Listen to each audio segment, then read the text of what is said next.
बिस्मिल्लाहिर्रहमानिर्रहीम। अस्सलाम वालेकुम स्टूडेंट्स। लास्ट हम लोगों ने चैप्टर नंबर 15 रेलिवेंट कॉस्टिंग पढ़ लिया था और पास्ट पेपर के क्वेश्चंस कर लिए थे। ठीक है, तो 2 होमवर्क के लिए क्वेश्चन कल मैंने हर हाल में चेक करने हैं। ठीक है, वरना मैंने टांगे तोड़ देनी है। ठीक है जी, और टांगों के बगैर बहुत बुरे लगेंगे। ठीक है बच्चों, तो प्लीज़ टांगे सेव कर लीजिएगा अपनी। अच्छा जी, डिसीजन मेकिंग स्टार्ट करने लगे हैं। Chapter number 16 decision making techniques. 2 तरह की डिसीजन मेकिंग होती हैं, एक शॉर्ट टर्म के लिए होती है, एक लॉन्ग टर्म के लिए होती है। ठीक है, अच्छा शॉर्ट टर्म डिसीजन मेकिंग क्या होते हैं? Short term decision making are decision where the financial consequences occur soon after decision is taken. जैसे कि हमने डिसीजन लिया, फौरन से फाइनेंशियल कॉन्सिक्वेंसेज आना शुरू हो जाएंगे, जैसे cash flow and immediate increase in profit. जो हमने फैसला किया या तो उससे कैश हमारा आउट होना शुरू हो जाएगा, और कैश आउट होकर जो हमने प्रॉफिट अर्न करना या सोचा होगा प्रॉफिट हमें मिलना शुरू हो जाएगा। यानी कि शॉर्ट टर्म में जो फैसला करेंगे रिजल्ट भी फौरन से नजर आना शुरू हो जाएगा। लॉन्ग टर्म में ऐसा नहीं होता। A long term decision is one where a capital investment may be required and the benefit of investment will be obtain over a period of several year. Long term decision का हमें जो benefit होता है या जो उसकी cash flows होते हैं वो मुख्तलिफ सालों में फैले हुए होते हैं। 5 साल, 10 साल, 15 साल पर उसके प्रॉफिट और कैश फ्लोज फैले होते हैं। तो लॉन्ग टर्म डिसीजन मेकिंग की टेक्निक्स अलग होती है, शॉर्ट टर्म की अलग होती है। हमारे जो सिलेबस में डिसीजन मेकिंग वो सिर्फ शॉर्ट टर्म में। ठीक है, लॉन्ग टर्म डिसीजन मेकिंग अब नन्ही मुन्नी सी MFA में पढ़ेंगे, और इसका जो हैवी सीन होगा वो BFD में पढ़ेंगे। ठीक है, फाइनल में। अच्छा जी, और बिजनेस फाइनेंशियल डिसीजन। ठीक है, तो लॉन्ग टर्म में आप सारे BFD में पढ़ेंगे आप। तो अभी के लिए हमें शॉर्ट टर्म डिसीजन मेकिंग करना है। अब शॉर्ट टर्म डिसीजन मेकिंग में हमने कौन कौन सी डिसीजन मेकिंग करनी है? नंबर 1 ऑफ कॉन्ट्रैक्ट डिसीजन, ये मैं आपको करवा चुका हूं डिस्कस। याद है हमने बिड प्राइस कैलकुलेट करना सीखी थी, target profit, target sale calculate करना सीखी थी, और याद है और बच्चों याद है? ठीक है, जिसमें टारगेट कॉस्टिंग आ गई थी और साथ लर्निंग कर्व मिक्स क्वेश्चन आ गए थे, टारगेट प्रॉफिट वाले, बिड प्राइस वाले, सेल प्राइस वाले। ये ऑलरेडी डिसीजन हम ले चुके थे, और ले चुके थे ना? ठीक है, ये कर चुका डिसीजन मेकिंग, एक तो फड़का चुके हम। Second, limiting factor decision. Second हम लिमिटिंग फैक्टर डिसीजन पढ़ेंगे कि लिमिटिंग फैक्टर डिसीजन क्या है। ठीक है जी, और ये लिमिटिंग फैक्टर डिसीजन हम कैसे लेंगे ये कर चुके। अभी मैं लिमिटिंग फैक्टर डिसीजन सिखाता हूँ। उसके बाद मेक और बाय करेंगे, कंटिन्यू और शट डाउन करेंगे, और joint and further processing decision करेंगे। इसके बाद हमारा डिसीजन मेकिंग कंप्लीट हो जाएगा। ठीक है, अब चेक कीजिएगा, ये वो एरिया है जहां पर स्टूडेंट ज्यादा डर रहे होते हैं। अब चेक कीजिएगा, इंशाल्लाह अल्लाह ने चाहा तो ये वाला जो एरिया है हम इतना स्मूथली गुजार देंगे और आप इसमें बहुत कंफर्ट फील करेंगे। सर ये वाला जो एरिया है ना, तो बहुत भी मुश्किल हमें इतना नहीं लगा इंशाल्लाह ताला। ठीक है जी, तो सारी चीजों को हम डिफाइन करके चलेंगे, फॉर्मेट्स प्रॉपर बनाएंगे ताकि हम कम एफर्ट पर ज्यादा चीजें कवर कर लें। डन बच्चों? लिमिटिंग फैक्टर डिसीजन क्या है? लिमिटिंग फैक्टर डिसीजन का मतलब होता है लिमिटेड रिसोर्सेज। बच्चों हमारे पास रिसोर्सेज लिमिटेड होते हैं, अनलिमिटेड होते हैं? और बोलो ना, लिमिटेड रिसोर्सेज होते हैं। तो लिमिटिंग फैक्टर डिसीजन का मतलब है कि हमारे पास लिमिटेड रिसोर्सेज है। अगर लिमिटेड रिसोर्सेज हैं तो प्रोडक्शन अन्यवा करेंगे या जितने रिसोर्सेज होंगे उतने ही करेंगे? वेल डन, बहुत अच्छे। अच्छा जी, नंबर 1 लिमिटिंग फैक्टर का मतलब है कि हमारे पास लिमिटेड सप्लाई। बच्चों क्या है? Limited supply. अगर सप्लाई लिमिटेड है, रॉ मटेरियल लिमिटेड है, क्या प्रोडक्शन ज्यादा हो सकती है? भाई जितना रॉ मटेरियल होगा उतनी प्रोडक्शन होगी। मिसाल देने के लिए एग्जांपल दे रहा हूं, भाई आपके पास जो रोटियां बनाने का जो आटा है ना रात के लिए, तो वो 10 रोटियां बना सकते हैं। बच्चों कितनी रोटियां बना सकते हैं? 10 रोटियां बना सकते हैं, इतना आटा अवेलेबल है। मुझे बताएं, आटा ही जब 10 रोटियों का पड़ा हुआ है, क्या मैं 10 रोटियों से ज्यादा रोटियां बना सकता हूं? क्या लेबर विलिंग है टू प्रोड्यूस फर्दर रोटियां? लेबर विलिंग है, लेबर कहते बनवा लो, 15 बनवा लो। मटेरियल नहीं है ना, मसला ये है। बात समझ आ रही है? बच्चों खाने वाले 15 लोग हैं, रोटियां कितनी हैं? 10। तो क्या 15 रोटियां बन सकती हैं जब आटा ही 10 रोटियों का है? नहीं। तो 10 रोटियां घर में बना लेंगे, 5 रोटियां तंदूर से मंगवा लेंगे। बस जी, छोटी रोटियां नहीं तो फिर पेट भी छोटा कर लो ना। फिर क्या ख्याल है? अगर एक छोटी बना लोगे फिर आप 2-2 खाएंगे, फिर बात फिर वहीं पे आ जाएगी। सही है, सर ऐसे 20 बना लेंगे ना फिर। तो मेरे ख्याल से आप उस दिन चावल क्यों नहीं बना लेते? या इतनी टेंशन ले ही रहे हो, रोटियां छोटी बना लें, आधी बना लें, तो भाई उस दिन चावल बना ले। क्या क्या है, बात समझ आ रही है? अच्छा जी, तो अगर हमारे पास मटेरियल खत्म हो गया तो बच्चों बताओ ज्यादा प्रोडक्शन हो सकती है? हालांकि लेबर 15 रोटियां 20 रोटी भी बना सकती है, तो लेकिन आटा ही 10 रोटियों का। इसका मतलब जब कभी हमारे पास मटेरियल की शॉर्टेज हो जाए तो बच्चों हम प्रोडक्शन नहीं कर सकेंगे। तो यहां पर लिमिटिंग फैक्टर में कौन लिमिटेड आ गया? मटेरियल। यानी कि मटेरियल की वजह से प्रोडक्शन स्टॉप हो गई, तो ये लिमिटेड मटेरियल की एग्जांपल होगी। मेरे पास समझ आ गई? ओ हाँ, क्या ना? अच्छा, हमारे पास अभी अगली एग्जांपल में हमारे पास 10 रोटियों का आटा पड़ा हुआ है, पर लेबर ने कहा मतलब लेबर यहाँ पे नहीं कहते, अम्मा ने कहा कि भाई मैक्सिमम ना मेरे से 6 रोटियां बनती है, गर्मी बड़ी है, 6 रोटियों से ऊपर मैंने रोटियां बनानी नहीं है। मुझे ये बताएं कि आज हमारे पास मटेरियल तो है 10 रोटियों का, पर अम्मा विलिंग नहीं है रोटियां ज्यादा बनाने के लिए, तो इस केस में प्रोडक्शन किस वजह से स्टॉप हो गई? लेबर की वजह से। समटाइम लेबर कहती है कि भाई हम जितने घंटे काम कर रहे हैं ना, इससे ज्यादा हमसे काम कोई नहीं होता, बस हम इतना ही काम करेंगे। तो समटाइम मटेरियल पड़ा होता है लेकिन लेबर काम करने के लिए तैयार नहीं होती, तो आज किस वजह से काम रुक गया? लिमिटेड। और लेबर की लिमिटेशन कब होती है? मिसाल के तौर पर हमें फर्दर काम के लिए स्किल्ड लेबर चाहिए होती है, पर वो मार्केट में के नजर आ नहीं रही होती। तीसरा क्या होता है? Limited machine hour. अगर हम फैक्ट्री में प्रोडक्शन कर रहे हैं, मान लो मटेरियल भी सरप्लस में है, लेबर भी काम करने के लिए विलिंग है, ओवर टाइम लाने के लिए तैयार है, मशीन ने हमसे माजरत कर ली। मशीन ने क्या कर ली? माजरत कर ली। मशीन ने कहा भाई मैं 10,000 यूनिट बनाती हूं और मैं ऑलरेडी 10,000 यूनिट बना सकती हूँ, यानी कि मशीन अपनी फुल कैपेसिटी पर है। अगर मशीन फुल कैपेसिटी पर है, क्या मशीन से फर्दर चीजें बनवा सकता हूं? तो आज किसकी वजह से प्रोडक्शन रुक गई? एक और सुन ले, ये मार्केट में नहीं आई थी। मान लो कि sometime limiting factor material labour machine hour नहीं बनता, समटाइम लिमिटिंग फैक्टर कौन बन जाता है? फाइनेंस। क्या बन जाता है? फाइनेंस। यानी कि एग्जामिनर कहता है भाई आपके पास 5 लाख रुपए हैं, आपके पास इससे ज्यादा पैसे नहीं हैं, तो 5 लाख रुपए में जितना भी मटेरियल खरीद सकते हो खरीद लो। तो आज किसकी वजह से प्रोडक्शन रुकी? पैसे कम होने की वजह से। तो समटाइम ये जो पैसे हैं ये भी हमारा लिमिटिंग फैक्टर बन जाया करता है, लेकिन ये बहुत रेयर केस होता है। ये फाइनेंस की लिमिटेशन आना बहुत रेयर केस होता है, ठीक है। नॉर्मली लिमिटिंग फैक्टर कौन बनेगा? मटेरियल, लेबर, मशीन आवर, यही ज्यादा 3 बनते हैं। एक सवाल आई कैप का ऐसा है जिसमें फाइनेंस, पैसे, मशीन लिमिटिंग फैक्टर बने हुए हैं, ठीक है। तब बच्चों को पता ही नहीं था कि यार पैसे भी कभी लिमिटिंग फैक्टर बन सकते हैं।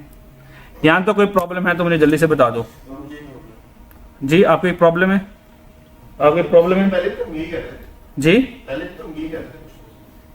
पहले भी हम यही कर रहे थे, पर हमने कभी भी लिमिटिंग फैक्टर को फोकस करके क्वेश्चन नहीं किया। पहले हमने कभी ये नहीं कहा कि भाई इतना मटेरियल अवेलेबल है, ये कभी बात नहीं किया।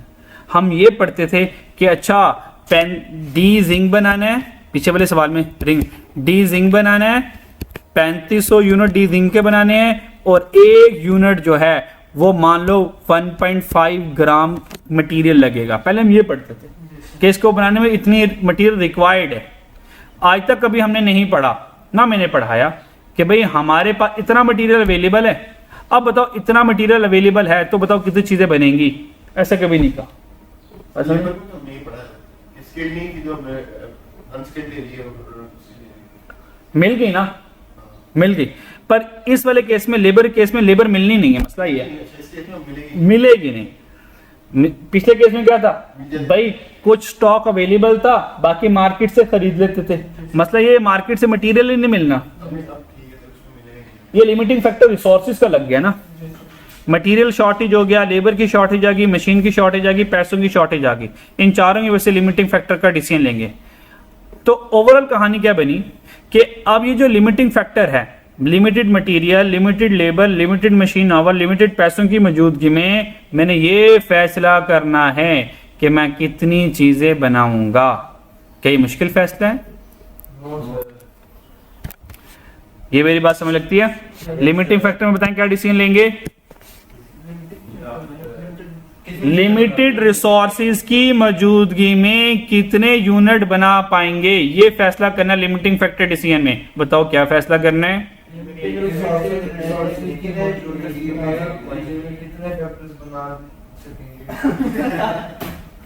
और नालायकों, मेरे लफ्जों को रट्टा नहीं लगाना, बस सेंस ले लें।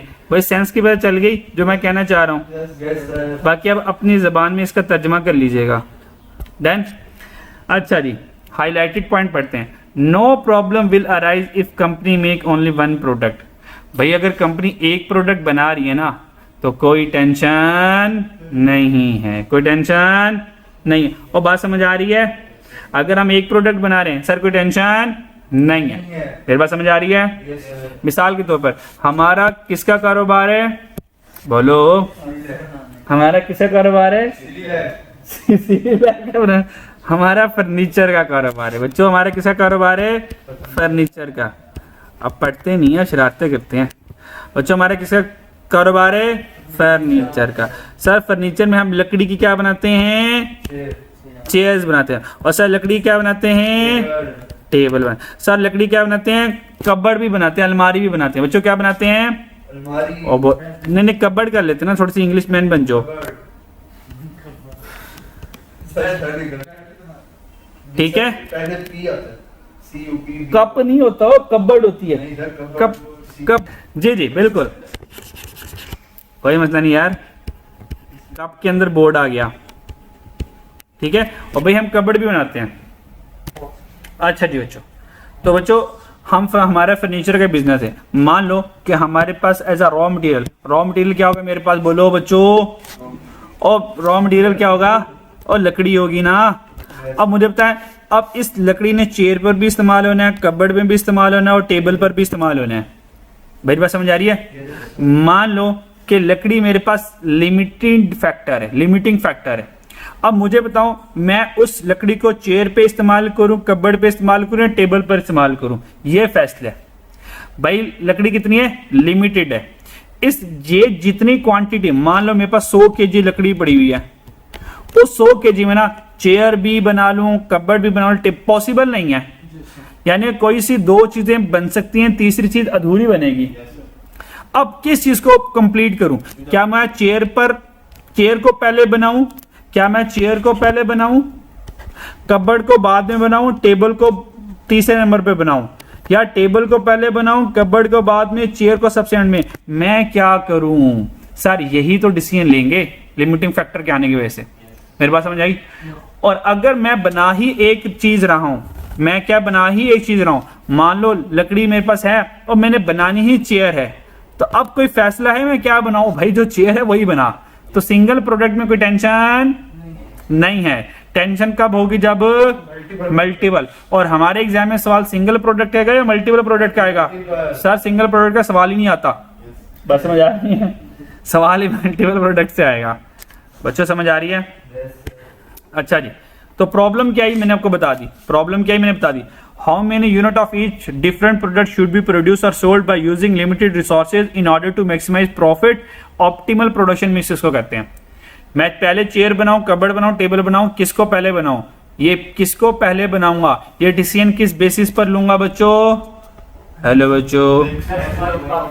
सर जो प्रोडक्ट मुझे सबसे हैवी किस्म का मालो माल प्रोवाइड करेगी उसको पहले। मान लो कबर्ड बनाने में हैवी माल मिलेगा तो पहले कौन बनाऊंगा? कबर्ड बनाऊंगा। फिर दूसरे नंबर पर चेयर से हैवी माल मिलेगा, दूसरे नंबर पर कौन बनाऊंगा? चेयर बनाऊंगा। तीसरे नंबर पर टेबल सारे के सारे कंप्लीट नहीं। मान लो मुझे 10 टेबल बनाने हैं, पर जितना मटेरियल बच गया उसमें से कितने टेबल बन पाएंगे? 6 टेबल बन पाएंगे। एडवांस बात बता रहा हूं। तीसरे नंबर पर बारी किसकी आएगी? टेबल की। पर टेबल पूरा बन नहीं पाएगा। 10 टेबल मुझे टोटल बनाने थे। कितने बनाने थे? 10। तो 6 मैं क्या करूंगा? मैन्युफैक्चर कर लूंगा। बाकी 4 क्या करूंगा? बाहर से मार्केट से परचेज कर लूंगा। ये मेरा अल्टीमेट डिसीजन मेकिंग। यहां पर मेरा लिमिटिंग फैक्टर खत्म होने ना, सर मैंने खत्म कर दिया। यहां पे मैंने आपको यहां तक पहुंचाना है। देन अब फैसला करेंगे सर पहले किसको बनाएंगे, ये कैसे तय करेंगे, अब ये सिखाने लगूं। चेयर पहले बनाओ, कबर्ड टेबल बनाओ, किसको पहले बनाओ, अब ये सिखाने लगूं। मैं क्या सिखाने लगा हूं, किसको पहले बनाओ ये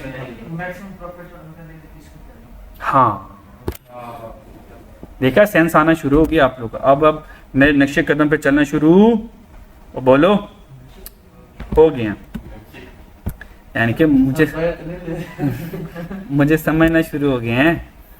चलो जी सर अब कुछ रूल्स बताने लगा हूं, जिन रूल्स को अपने लिमिटिंग फैक्टर को सॉल्व करते हुए, क्वेश्चन को सॉल्व करते हुए फॉलो करना है और इसी तरतीब से चलना है। इसको तरतीब को दाएं बाएं करने की इजाजत और बोलो नहीं है। सबसे पहले हम करेंगे लिमिटिंग फैक्टर के रूल, और ये जो लिमिटिंग फैक्टर है मान लो using single limiting factor. Single limiting factor का मतलब क्या, या तो लेबर लिमिटेड होगा, या तो मटेरियल, या तो मशीन आवर। और एक सवाल ऐसा आएगा जहां पे दो लिमिटिंग फैक्टर आ जाएंगे। क्या आ जाएंगे, दो लिमिटिंग फैक्टर। अच्छा जी नंबर 1 क्या करना सर, अभी तो मैंने कुछ समझा ही नहीं, क्वेश्चन पहले ही आ गया। अच्छा क्वेश्चन पूछ लो फिर। पहला स्टेप क्या है, आइडेंटिफाइंग द लिमिटिंग फैक्टर। भाई पहला स्टेप क्या है, लिमिटिंग फैक्टर को आइडेंटिफाई करना। क्या इसका तर्जुमा कोई बता सकता है, ये इसका मतलब क्या, लिमिटिंग फैक्टर को आइडेंटिफाई करना। हाँ वेल डन। भाई ये देखना है कि मटेरियल लिमिटिंग फैक्टर बनता है, लेबर लिमिटिंग फैक्टर बनता है, या मशीन आवर लिमिटिंग फैक्टर बनता है। इनमें से लिमिटिंग फैक्टर है कौन है, सबसे पहले इसको आइडेंटिफाई करना। सही। दूसरा, नॉर्मली एग्जामिनर, अच्छा एग्जामिनर क्या करता है, और नॉर्मली सारे माशाल्लाह अच्छे एग्जामिनर हैं, वो लिमिटिंग फैक्टर पहले बता देते हैं।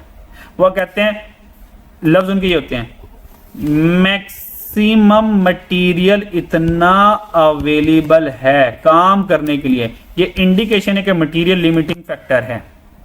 मैक्सिमम हमारे पास 10,000 घंटे हैं लेबर काम करने के लिए, ये लफ्ज की इंडिकेशन है कि लेबर लिमिटिंग फैक्टर है। 5,000 मशीन आवर है काम करने के लिए, ये इंडिकेशन है मशीन लिमिटिंग फैक्टर है। क्या समझ आ रही है?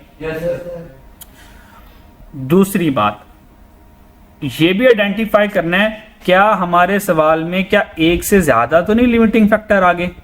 अगर एक से ज्यादा लिमिटिंग फैक्टर आगे क्या करना है, इससे एक सवाल करवाऊंगा। समटाइम ना मटेरियल भी लिमिटिंग फैक्टर पर आ जाता है, लेबर भी लिमिटिंग फैक्टर आ जाता है, दो लिमिटिंग फैक्टर आ जाते हैं, इससे सवाल हैवी बन जाता है। कॉस्ट अकाउंटिंग की दुनिया में सिर्फ एक सवाल ऐसा आया जिसमें दो तरह के लिमिटिंग फैक्टर हैं, बाकी हमेशा सिंगल लिमिटिंग फैक्टर होता है। क्या पहला वाला स्टेप समझा दिया? अब बताओ मैंने क्या समझाया।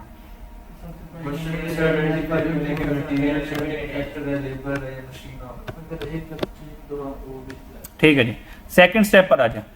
सेकंड स्टेप पे क्या कैलकुलेट करना है, contribution per unit of each product. 2 product होंगी, 3 होंगी, 4 होंगी, हर एक प्रोडक्ट का क्या फाइंड करना है, कंट्रीब्यूशन पर यूनिट। अब मुझे बताइए कंट्रीब्यूशन पर यूनिट कैसे फाइंड करते हैं?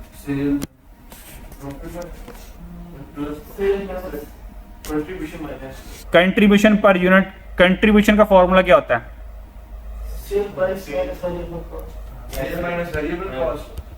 Sale price minus variable cost per unit.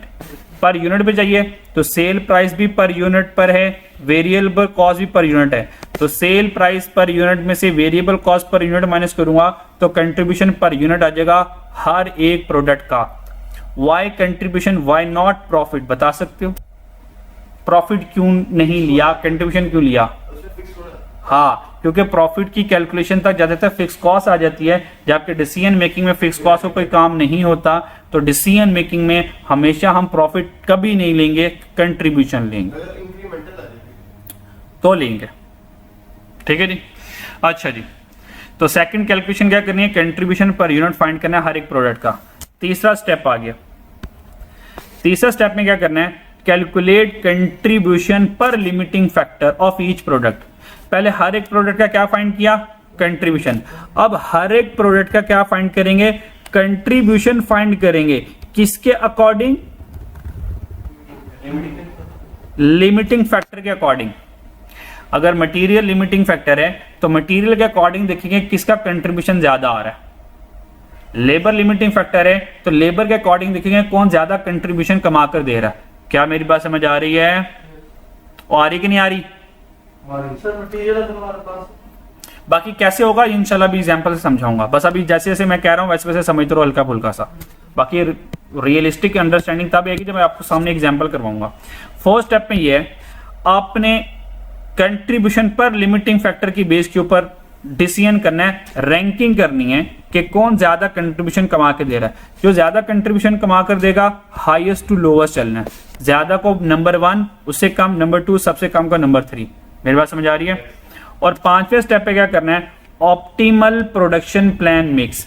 Optimal production plan mix का मतलब है कि लिमिटेड रिसोर्सेज से कौन से प्रोडक्ट के कितने यूनिट बना पाएंगे।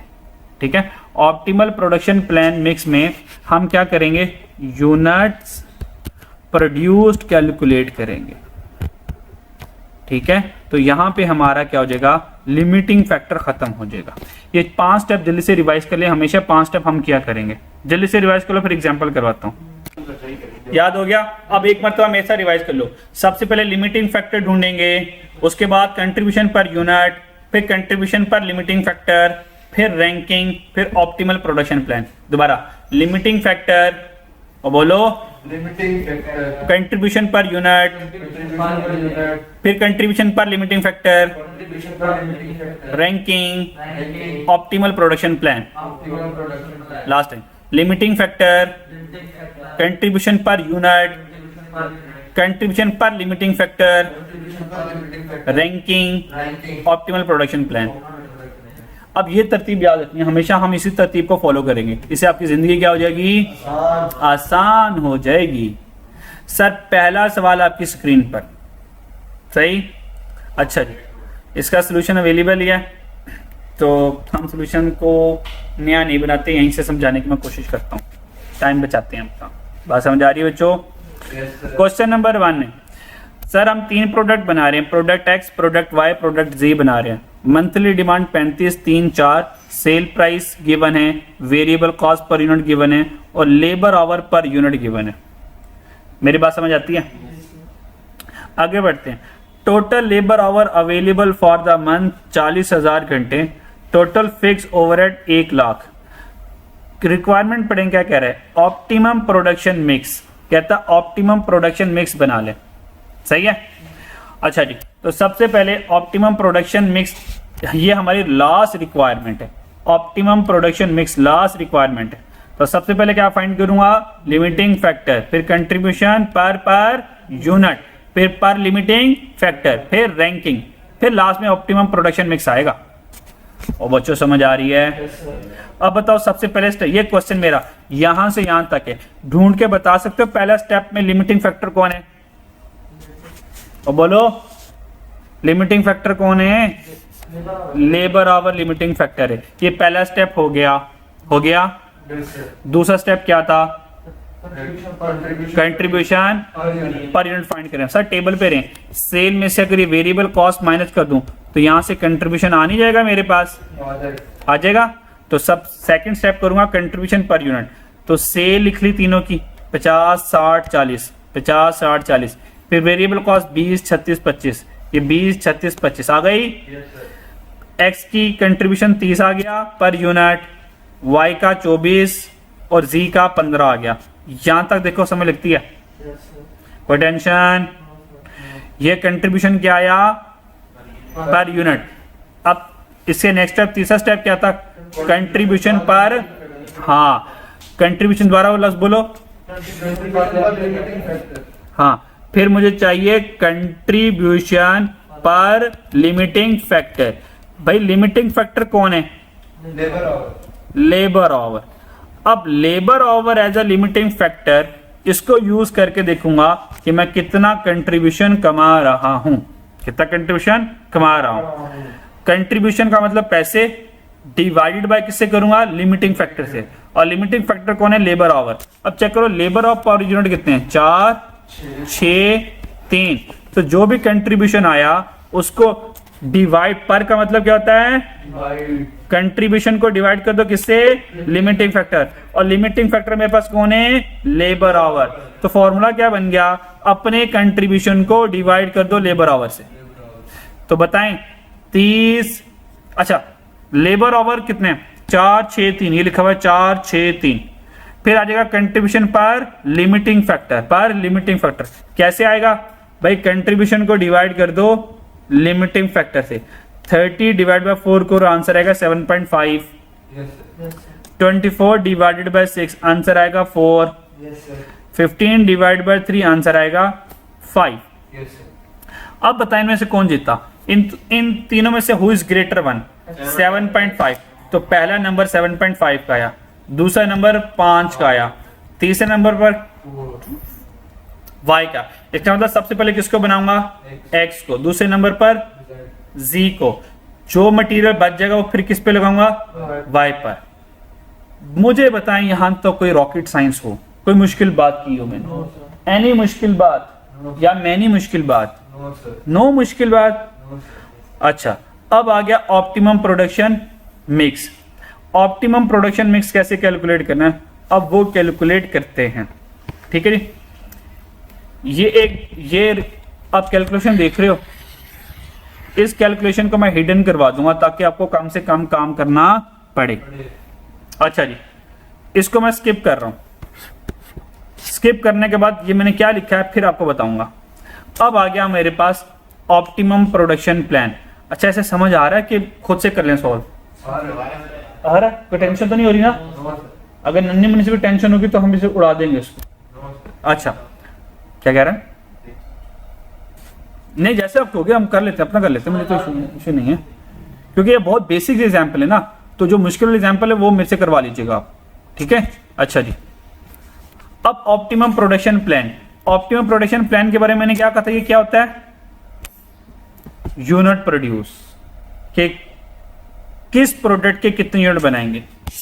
अच्छा जी, सबसे पहले मुझे बताएं प्रोडक्शन करने के लिए मेरे पास कितने घंटे अवेलेबल हैं, 40,000 अवेलेबल हैं, 40,000 घंटे अवेलेबल हैं। तो ऑप्टिमम प्रोडक्शन प्लान जब मैं बनाऊंगा तो 3 कॉलम बनाऊंगा, हमेशा ये फॉर्मेट पक्का याद कर लो, प्रोडक्ट, लेबर आवर अवेलेबल और कितने यूनिट बनाऊंगा, ये 3 कॉलम बनाऊंगा हर बार। क्या मेरी बात समझ आती है, पक्की बात है। अब मैं ज़बानी कैलकुलेशन करवाने वाला हूं, उससे आपका ये वाला कॉलम आपको नहीं बनाना पड़ेगा, टेंशन नहीं होगी आपको, सही है। इस टाइम की सेविंग करने लगो, बात समझ लगती है मेरी, और बच्चों बोलो लगती है। सबसे पहली बारी बताओ किसकी आई थी, एक्स की। सबसे पहली बारी किसकी आई थी, प्रोडक्ट एक्स की। तो मैंने यहां पे लिख लिया प्रोडक्ट एक्स, सबसे पहली बारी तुम्हारी। तो सबसे पहले क्या बनाने वाला हूं, प्रोडक्ट एक्स बनाने वाला हूं सबसे पहले। अच्छा मुझे बताएं मेरे पास कितने आवर्स अवेलेबल थे, 40,000 घंटे अवेलेबल है।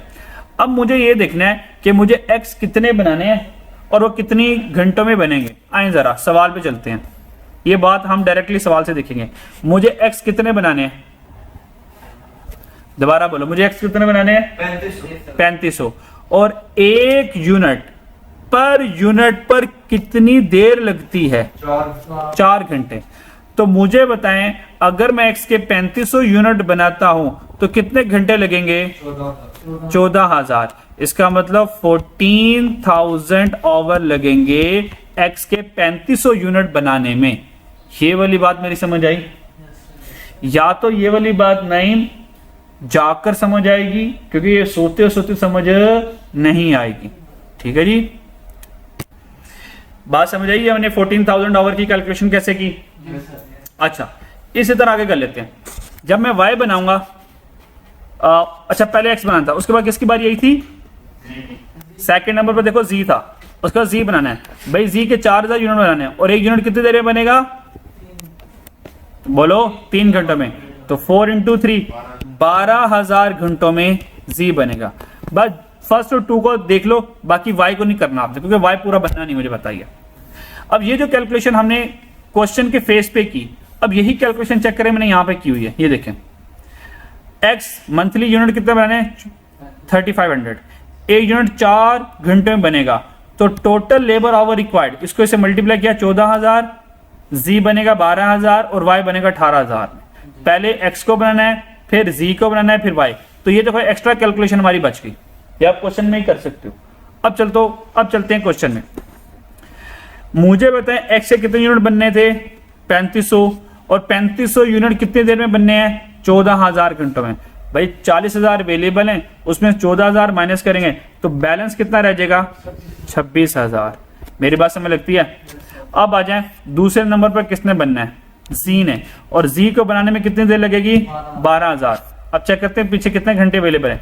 भाई 26000 घंटे हैं, 12000 में जी 4000 पूरे के पूरे बन जाएंगे 26000 में से 12000 माइनस करें तो कितने घंटे बच गए 14000 घंटे बच गए। कितने घंटे बच गए 14000 घंटे बच गए।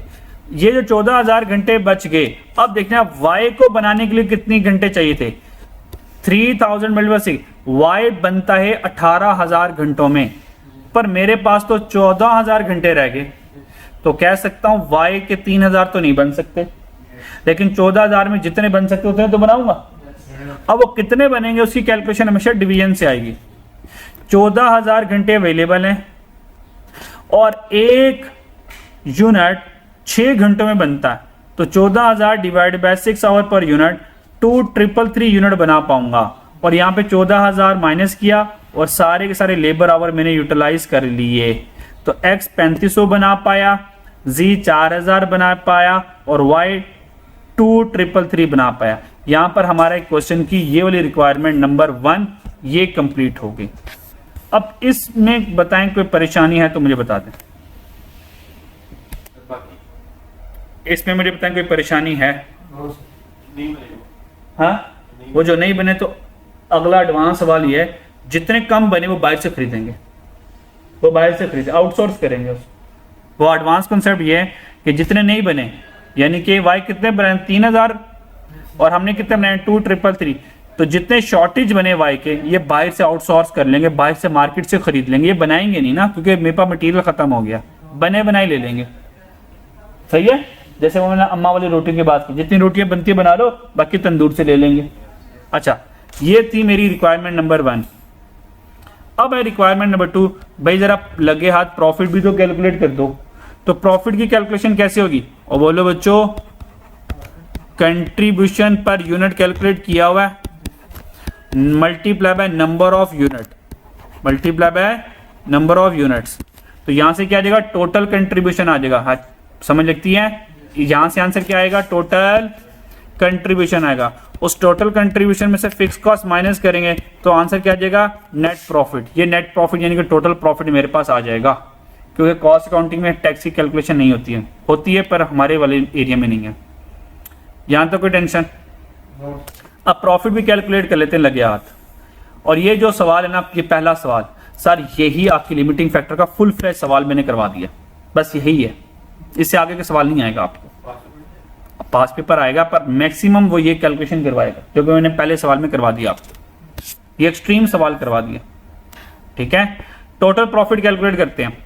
इसका मतलब एक्स कितने बनाए थे 3500 और एक्स से कंट्रीब्यूशन कितना हासिल किया था 30। और अब ये जो 30 लूंगा ये कंट्रीब्यूशन पर यूनिट वाला लूंगा या कंट्रीब्यूशन पर लिमिटिंग फैक्टर वाला लूंगा? और बोलो ये जो 30 है ये कंट्रीब्यूशन पर यूनिट होगा या कंट्रीब्यूशन पर लिमिटिंग फैक्टर होगा? पर यूनिट होगा। वो लिमिटिंग फैक्टर वाली कहानी से रैंकिंग के लिए चेक कर लो जरा यार, चेक कर लो जरा। कंट्रीब्यूशन एक्स है कितना 30, 24, 15 और ये कंट्रीब्यूशन पर लिमिटिंग फैक्टर ये तो सिर्फ रैंकिंग के लिए, लाल वाले जो हैं ये सिर्फ रैंकिंग के लिए आए हैं। कंट्रीब्यूशन कैलकुलेशन में ये 30, 24 और 15 इस्तेमाल करूंगा। 30, 24, 15 आए जरा, ये आगे 30, उसके बाद जी 15 और y 2333 बने थे और कंट्रीब्यूशन 24 था। तो ये मेरे पास टोटल कंट्रीब्यूशन आ गया x का, z का, y का। और फिक्स कॉस्ट सवाल में कितनी थी 1 lakh. Total fix overhead cost 1 lakh. तो 1 lakh fix cost at then minus की तो 1,20,992 ये मेरा टोटल प्रॉफिट आ गया और ये मेरा सवाल खत्म हो गया। मेरी बात समझ आई कि नहीं आई? अगला सवाल, अगले सवाल में ये प्रैक्टिस करवाने लगा हूं, how to identify limiting factor. ये लिमिटिंग फैक्टर कैसे कैलकुलेट करेंगे? क्या हुआ? नहीं कोई मसला है तो बता दो। लिमिटिंग फैक्टर कैसे आइडेंटिफाई करेंगे? अब क्वेश्चन नंबर 2 में सिर्फ ये सिखाने लगा लिमिटिंग फैक्टर कैसे आइडेंटिफाई करना है। अल्फा की मंथली डिमांड कितनी है? बीटा। अच्छा, मशीन आवर पर यूनिट, एक यूनिट मशीन आवर कितने लेता है? बीटा में 3। मटेरियल पर यूनिट 4 और यहाँ पे 5। यानी कि अगर ये सारा कुछ जो है मुझे चाहिए है, टोटल मशीन आवर कितने अवेलेबल हैं? 20,000। और टोटल मटेरियल कितना पड़ा है? 18,000 kg। अब मुझे बताओ कि अब दो तरह के आ गए ना मेरे पास मटेरियल, दो तरह की चीज अवेलेबिलिटी आ गई, यानी कि मशीन 20,000 घंटे है और मटेरियल 18,000 kg है। बताओ इनमें से कौन लिमिटिंग फैक्टर बनेगा? आप कैलकुलेट करो फिर मैं करवाऊंगा। इन दोनों में से कौन लिमिटिंग फैक्टर बनेगा? नजूमी नहीं बनना, कैलकुलेशन करके मुझे प्रूफ करके दो कि ये दोनों बनेंगे या कोई एक बनेगा या कोई भी नहीं बनेगा। प्रूफ करो। अच्छा ये भी मैंने बताना है? अच्छा चलो सॉरी, माजरत यार, माजरत बताया नहीं, मैं बताया नहीं, अब नहीं, अब तो वक्त गुजर गया, अब तो मैं ही बताऊंगा। आ जाओ जरा, अब तो मैं ही बताऊंगा। लिमिटिंग फैक्टर को आइडेंटिफाई करने के लिए, लिमिटिंग फैक्टर आइडेंटिफाई करने के लिए दो चीजों का मुकाबला करवाना है। कितनी चीजों का मुकाबला करवाना है? दो चीजों का मुकाबला करवाना है। मीन टू से हमारे पास टोटल नीड रिक्वायरमेंट कितनी है और मेरे पास अवेलेबल कितना है, इन दो चीजों का मुकाबला करवाना है। मेरी बात समझ आ रही है? हेलो बच्चों, बात समझ आ रही है? अच्छा जी, तो लिमिटिंग फैक्टर को आइडेंटिफाई करने के लिए दो चीजों का मुकाबला करवाना है। तो सबसे पहले हम चेक कर लेते हैं किसको? मटेरियल को। नहीं, मशीन आवर ऊपर लिखा, पहले मशीन आवर को कर लेते हैं। चलो, मशीन आवर ये लिमिटिंग फैक्टर है या नहीं है, इसको आइडेंटिफाई करते हैं। मशीन आवर, सही है। लिमिटिंग फैक्टर को आइडेंटिफाई करने के लिए कितनी चीजों का मुकाबला करवाना है? बोलो ना यार, दो चीजों का मुकाबला करवाना है। लिमिटिंग फैक्टर मतलब शॉर्टेज है ना। अब चेक करना है कौन सी चीज हमारे पास शॉर्ट है। तो हमने क्या करना है? मुकाबला करवाना है मटेरियल अवेलेबल कितना है और मटेरियल रिक्वायर्ड कितना है। ठीक है, अच्छा जी, मशीन आवर अवेलेबल और मशीन आवर रिक्वायर्ड। रिक्वायर्ड को नीड भी कर सकते हो। मशीन आवर अवेलेबल कितने हैं? 20,000।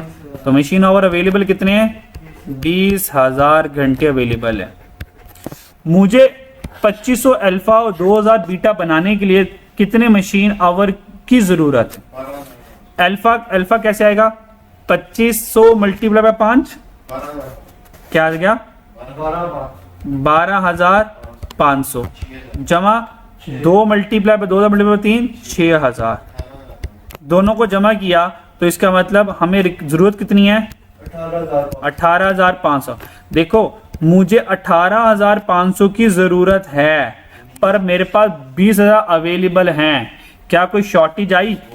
सर नो शॉर्टेज आई। No shortage. क्या कोई शॉर्टेज आई? No shortage. शॉर्टेज नहीं है। इसका मतलब दिस इज माई जरूरत, ये जरूरत है और मेरे पास ज्यादा पड़े हुए हैं तो शॉर्टेज नहीं है। तो इसका मतलब मशीन आवर लिमिटिंग फैक्टर नहीं है। नो, ये मशीन आवर लिमिटिंग फैक्टर नहीं है। मेरी बात समझ लग गई? अब किसको चेक करना है? किसको चेक करना है? मटेरियल को चेक करना है। अब चेक करते हैं मटेरियल को, देखते हैं मटेरियल लिमिटिंग फैक्टर है या नहीं है। और अगर मटेरियल में लिमिटिंग फैक्टर ना हुआ तो फिर ये सवाल ही लिमिटिंग फैक्टर का नहीं है, फिर सवाल ही लिमिटिंग फैक्टर का नहीं होगा। पर ऐसा एग्जाम ही नहीं हो सकता ना। अगर उसने लिमिटिंग फैक्टर टेस्ट करना है तो लिमिटिंग फैक्टर देगा। नंबर 1 क्या आ जाएगा? अवेलेबल। अच्छा, रिक्वायर्ड को ऊपर लिख लो, अवेलेबल को नीचे लिख लो, इसकी टेंशन नहीं है।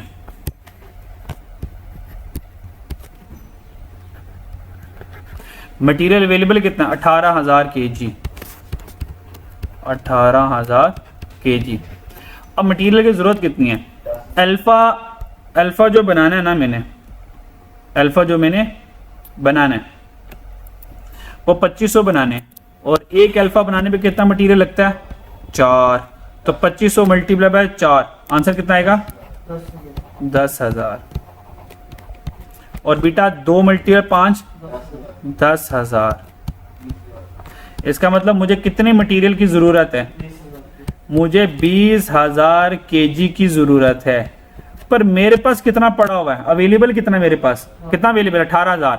तो कह सकता हूं 2,000 से मटेरियल शॉर्ट हो गया। 2,000 kg से मटेरियल शॉर्ट हो गया। इसका मतलब ये लिमिटिंग फैक्टर मटेरियल बनेगा, मेरा लिमिटिंग फैक्टर, क्योंकि 2,000 से मटेरियल कम पड़ रहा है। तो ये हमने लिमिटिंग फैक्टर को इस तरह से आइडेंटिफाई करना होता है। ये क्वेश्चन नंबर 2 में हमने सीख लिया। यहां तक कोई टेंशन? अच्छा, आगे चलते हैं।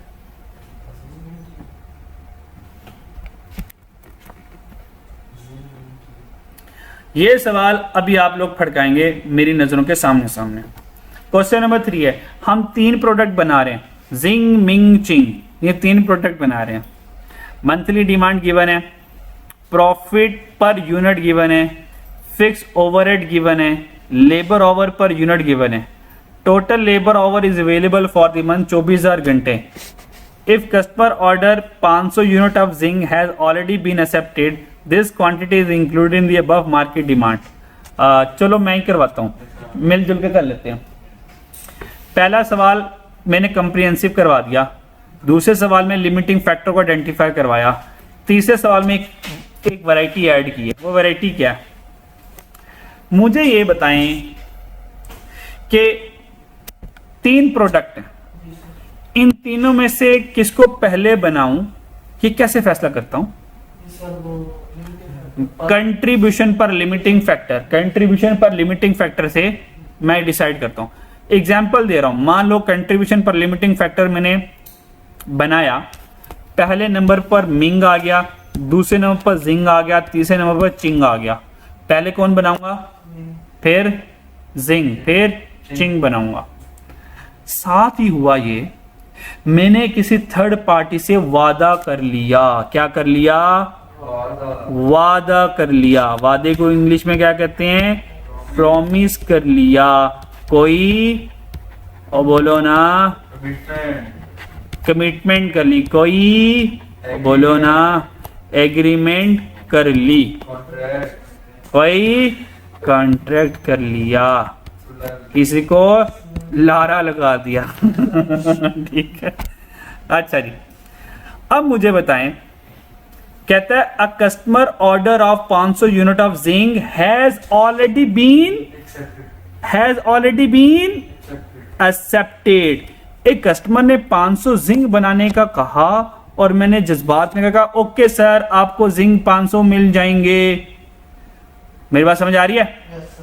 और ये सारी डिमांड ऊपर अवेलेबल है, यानी कि जिंक के अंदर जो 4,000 जिंक है ना, इसमें 500 कस्टमर का भी जिंक पड़ा हुआ है। अब मुझे ये बताएं, मैंने सबसे पहले मिंग बनाना है, सही है? कस्टमर से वादा कर बैठा था, यार तुझे 500 जिंक दूंगा। अब बताओ, अगर वादा क्वेश्चन में आ जाए तो मैं रैंकिंग से चलूंगा या पहला वादा पूरा करूंगा? हाँ सर, पहले नंबर पर क्या आएगा? वादा आएगा। बेशक मान लो जिंक तीसरे नंबर पर बनाना हो, तो पर सबसे पहला वादा पूरा होगा। तो सबसे पहले क्या पूरा होगा? वादा। वादा पूरा हो गया सर, उसके बाद किस तरतीब से चलेंगे? रैंकिंग की तरतीब से चलेंगे, यानी कि पहले मिंग, फिर जिंग, फिर चिंग। क्या मैं समझा पाया? अगर वादा आ जाए और रैंकिंग भी हो और वादा भी हो, तो सबसे पहले क्या पूरा करेंगे? वादा। मुसलमान सबसे पहले क्या पूरा करता है? वादा पूरा करता है। उसके बाद क्या करेंगे? रैंकिंग। इस सवाल में ये वैरायटी है। डन बच्चों? चलो जी, जल्दी से सवाल को फड़काते हैं। चलो जी सर, सॉल्व करते हैं। सबसे पहले अच्छा जी, सबसे पहले हम देखेंगे जिंक और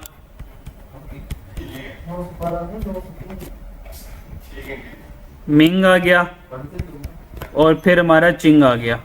अच्छा जी, भाई सबसे पहले कंट्रीब्यूशन पर यूनिट फाइंड करना है, तो सबसे पहले क्या आ जाएगा?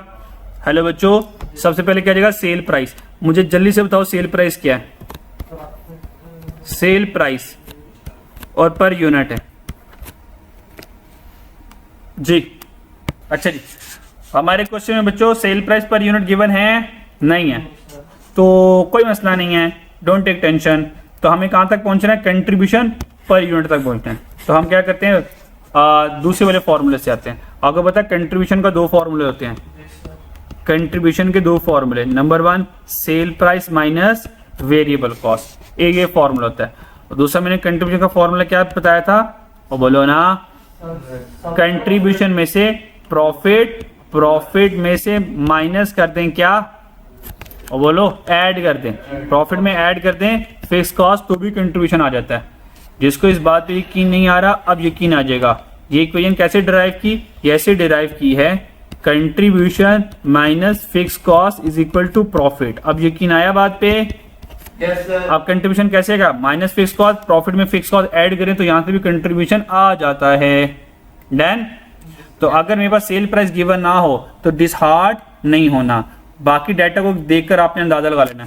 तो भाई प्रॉफिट और फिक्स कॉस्ट दोनों गिवन है, इन दोनों को ऐड करूंगा तो कंट्रीब्यूशन पर यूनिट आ जाएगा। जल्दी से मुझे लिखवा दो contribution per unit, contribution per unit. पहले कितना आ गया 18, दूसरे का 24, तीसरे का 29। क्या कंट्रीब्यूशन पर यूनिट की बेस के ऊपर रैंकिंग का फैसला कर लूं? नहीं हो, हाँ भैया कंट्रीब्यूशन पर लिमिटिंग फैक्टर के ऊपर डिसीजन लेना है। किसके ऊपर डिसीजन लेना है, कंट्रीब्यूशन पर लिमिटिंग फैक्टर। चलो जी आओ जरा, कंट्रीब्यूशन पर लिमिटिंग फैक्टर। लिमिटिंग फैक्टर कौन है, लेबर आवर। तो फॉर्मूला क्या बन गया, contribution per labour hour, contribution per labour hour जी। कंट्रीब्यूशन पर लेबर आवर कैसे फाइंड करेंगे, 18 डिवाइडेड बाय 4। मेरी बात समझ आ रही है? कंट्रीब्यूशन पर लेबर आवर, ये कंट्रीब्यूशन पर लिमिटिंग फैक्टर हुआ ना, समझ आ रही है? Yes sir. ये कैसे आएगा, 18 डिवाइडेड बाय 4। आंसर बताओ क्या आता है, 18 डिवाइडेड बाय 4, आंसर कितना आया 4.5। और ये कैसे आया 24 डिवाइडेड बाय 4, 24 डिवाइडेड बाय 4 क्या आया 6। और ये कैसे आया 29 divided by 5, 29 divided by 5, answer क्या आया 5.8। अब इस बेस के ऊपर रैंकिंग करो। अब रैंकिंग में कौन जीत गया, चिंग सबसे पहले बनेगा कि मिंग बनेगा, मिंग सबसे पहले बनेगा। तो रैंकिंग करते हैं जनाब। सबसे जीता 6, पहले नंबर पे मिंग बनेगा, दूसरे नंबर पर चिंग बनेगा और तीसरे नंबर पर जिंग बनेगा। ये मेरी क्या हो गई, रैंकिंग हो गई। इस रैंकिंग में कोई प्रॉब्लम नहीं। अब हम क्या कर लेते हैं, ऑप्टिमम प्रोडक्शन प्लान बना लेते हैं, ऑप्टिमम प्रोडक्शन प्लान बना लेते हैं। आंसर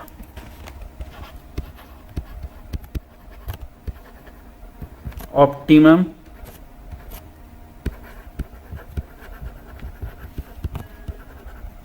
प्रोडक्शन प्लान भी कहते हैं और ऑप्टिमम प्रोडक्शन मिक्स भी कहते हैं इसको। ये यूनिट प्रोड्यूस का प्लान है, ठीक है। अच्छा जी, तो फॉर्मेट याद है, सबसे पहले हमने क्या क्या लिखना है जी। सबसे पहले हम प्रोडक्ट लिखेंगे, सबसे पहले क्या लिखेंगे, प्रोडक्ट लिखेंगे, फिर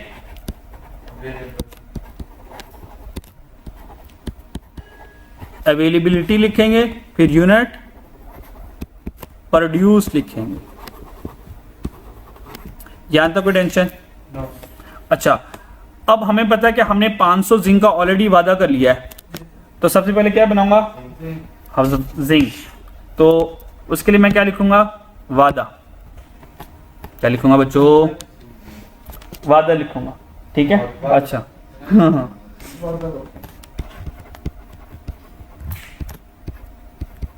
कमिटमेंट, भाई कमिटमेंट में कितने जिंक की कमिटमेंट की थी 500, तो यूनिट प्रोड्यूस कितने करूंगा 500। अब मुझे ये देखना कि 500 जो यूनिट है जिंक के कितनी देर में बनते हैं, तो 500 मल्टीप्लाई बाय 500 मल्टीप्लाई बाय ये 4, 500 मल्टीप्लाई बाय ये 4, तो नहीं सॉरी 500 मल्टीप्लाई 4, आंसर कितना आया 2000। और हमारे पास यूनिट कितने अवेलेबल है 24,000। तो 24,000 यूनिट अवेलेबल थे और 2000 वादे वाले जिंक बन गए। तो इसको इसमें से माइनस किया तो मेरे पास बैलेंस आ जाएगा। 24,000 में 2,000 माइनस किया तो ये 22,000 आ गया। डन। अच्छा, अब इसके बाद रैंकिंग पर आ जाए। अब कौन बनेगा? मिंग। मिंग कितने बनाने हैं? 5,000 मिंग बनाने हैं। आ जाए ज़रा, ये वादा हो गया। और उसके बाद पहले नंबर पे आ गया मिंग। और मिंग कितने बनाने हैं? 5,000। ये 5,000 कितनी देर में बनेंगे? 5,000 मल्टीप्लाई बाय 1 यूनिट 4 घंटे बनता है, तो 5 मल्टीप्लाई बाय 4 आंसर इज 20,000। ओए होए, सारा टाइम तो मिंग ले गया। तो 20,000 मिंग बनेंगे। पीछे कितना टाइम रह गया? 2,000। तो 2,000 बैलेंस रह गया। ठीक है। अच्छा, अब तीसरी बारी किसकी आई? अच्छा, अभी तो दूसरी बारी आई है। मिंग के बाद वाली कौन आएगा? सेकंड नंबर पर मिंग के बाद आएगा चिंग। ठीक है। अब चिंग कितने बनाने हैं? 2,000। और 2,000 मल्टीप्लाई 5, आंसर क्या आएगा? बोलो। 10,000 ना। तो ये तो नहीं पूरे बन पाएंगे, तो ठीक है, मेरे पास 2,000 है। अब देखना है ये जो 2,000 घंटे अवेलेबल हैं, इसमें कितने चिंग बन पाएंगे। तो अब मुझे क्या बनाना है? चिंग बनाना है। चिंग बनाने हैं। मेरे पास 2,000 घंटे हैं और एक चिंग कितनी देर में बनता है? 5 घंटे में बनता है। तो इसका मतलब 2,000 डिवाइडेड 5 करूंगा, आंसर क्या आया? इसका मतलब 400 यूनिट बना पाऊंगा। और ये 2,000 घंटे जो बचे थे वो भी लग जाएंगे और सारी अवेलेबिलिटी 0। इसका मतलब मैं जिंक बना ही नहीं पाऊंगा, मैं जिंक बना ही नहीं पाऊंगा। तो बस ये यूनिट प्रोड्यूस में 500 यूनिट कमिटमेंट वाले आगे, 5,000 मिंग के आगे और 400 चिंग के आगे। रिक्वायरमेंट देखते हैं रिक्वायरमेंट में क्या है। तो चलो, रिक्वायरमेंट मैंने नहीं लिखी, तो रिक्वायरमेंट में क्या करना है? बस ऑप्टिमम प्रोडक्शन प्लान बनाना है। तो ये मैंने क्या बनाया? ऑप्टिमम प्रोडक्शन प्लान बना लिया। और अगर यहां से मुझे प्रॉफिट भी कैलकुलेट करना होता तो यहां से आके प्रॉफिट कैलकुलेट कर लेंगे। कैसे? Unit multiply by contribution, unit multiply by इसका कंट्रीब्यूशन, यूनिट मल्टीप्लाई बाय इसका कंट्रीब्यूशन, और माइनस क्या कर देते? Fix cost. और फिक्स कॉस्ट पर यूनिट में है, वो टोटल में लेके माइनस कर देगा प्रॉफिट कैलकुलेट करना हो। नहीं तो बस यहाँ पे रिक्वायरमेंट छोड़ दें, बल्कि मैं रिक्वायरमेंट लिख लेता हूँ। फाइंड कर दें ऑप्टिमम प्रोडक्शन मिक्स। ठीक है, चलो जी, आज का इतना काफ़ी है। अल्लाह हाफिज़। यही वाली कर दूँ? अच्छा जी, रिक्वायर्ड है